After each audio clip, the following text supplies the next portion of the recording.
If you're anything like me, which I believe a lot of you actually are, the pressure is extremely high to be successful. People talk about it all the time. I myself have even talked about it numerous times regarding personal success, family success, emotional, spiritual, physical success with fitness. I understand how, as a young adult, it's very difficult to overcome the stresses and the expectations that the world put on you simply to be successful. Being a husband, it's very challenging to be at a certain place in your life, especially when you're looking at other people. Most of us have this issue when we see success on social media, on the news, at concerts, at events, wherever we go, we see other young people. We struggle because we're not at that certain place. I just want to tell you right now that it doesn't matter where you are right now. You can always improve yourself. You don't have to compare your life apples to oranges with other people. You can take your time in developing who you actually are. The first step in knowing who you are is knowing who you are not. Arthur Ashe said a quote that I love, and I'm starting to live and model my life behind it. It's start where you are, use what you have, do what you can. Like right now, be intentional about the resources, the capacity, the support that you currently have to get to where you want to go, and not compare yourself or sell yourself short because you're not at a certain place, which is typically easy for us to do, especially in a world that over idolize or over beautify the idea of current success, with so many expectations placed on us to be 27 years old and living your best life, like being a millionaire at 27, because we see so many social media marketers, so many artists and musicians and influencers with 1 million followers. We shouldn't strive to simply have that. Like, we need to strive to be of value to people every day, working on our craft, working on our skills and our goals and ambitions, writing them on the wall, and being intentional about waking up every morning, getting into your word or having your meditation time with God, making it a habit to work on your health physically, mentally, emotionally, spiritually, working at it at the gym. If not at the gym, working at home, anything to keep your body physically strong, and then adding more than just social media and television into your mind, actually reading books to kind of help you expand your perspective and horizons, doors and ideas for your creativity. Because the point of all creative breakthroughs is innovation. Like it's imagination in creating something that can genuinely provide value for other people. Not necessarily driven by monetary value, but it's more geared towards what kind of impact can you make into people's lives. Where is the lack? How can you fill that void with your gifts? I think that is the proper route we need to take in order to truly be successful.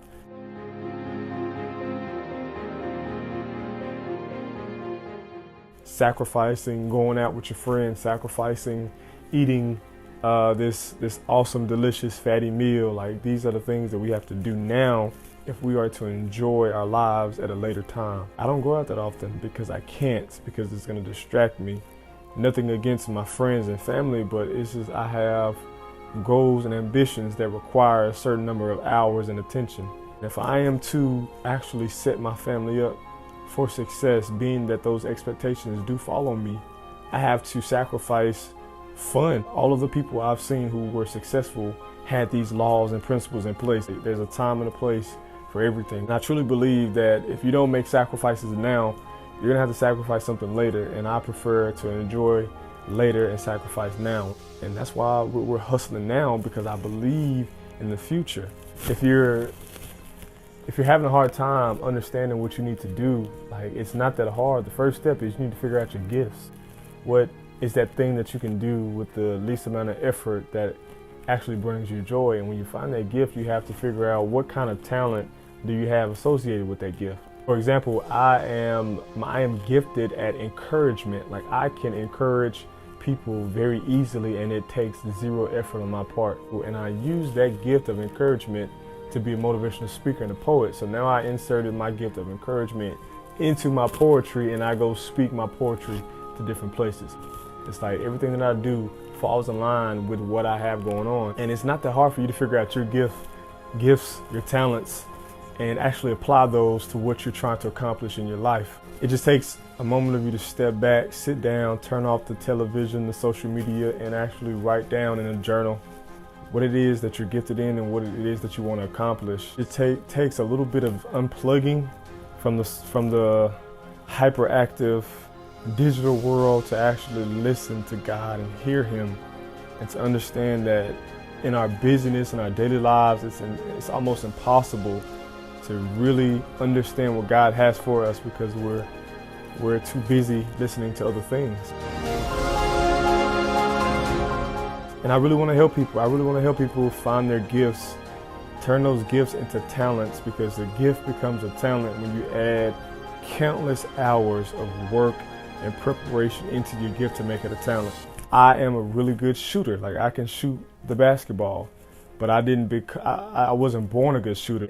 It didn't become a talent for me until I constantly worked on my jump shot, using the fundamentals and applying those fundamentals, and then actually applying the teachings in a game situation. And that's where we fall short. Some of us have gifts, and some of us actually know what those gifts are. Some of us actually made it into a talent using the countless hours of preparation. But where a lot of us fail is that we don't take the next step in applying that preparation into a scenario, into a real life opportunity to exercise that gift and that talent. That causes frustration in us, and some of us are very frustrated. I know you're frustrated. I know you're angry because you're not where you want to be. I know you're angry because you're tired. I know you're frustrated because you want to have a certain amount of dollars in your bank account, and you have to live a lifestyle that you may not want right now, but you have to go through the process. A lot of us are afraid to go through a churning or developing process because we don't like pain. Pain has never proved to stop us unless we choose to let it stop us. As a trainer, I make my clients go through rigorous hours of working out to where their muscles are breaking down, their muscles are sore, they're aching, they're in pain, they're hurting, they're stiff. But in the process, it's developing those muscles, it's making them stronger, making them more elastic, making them more healthy so that they can withstand more pressure.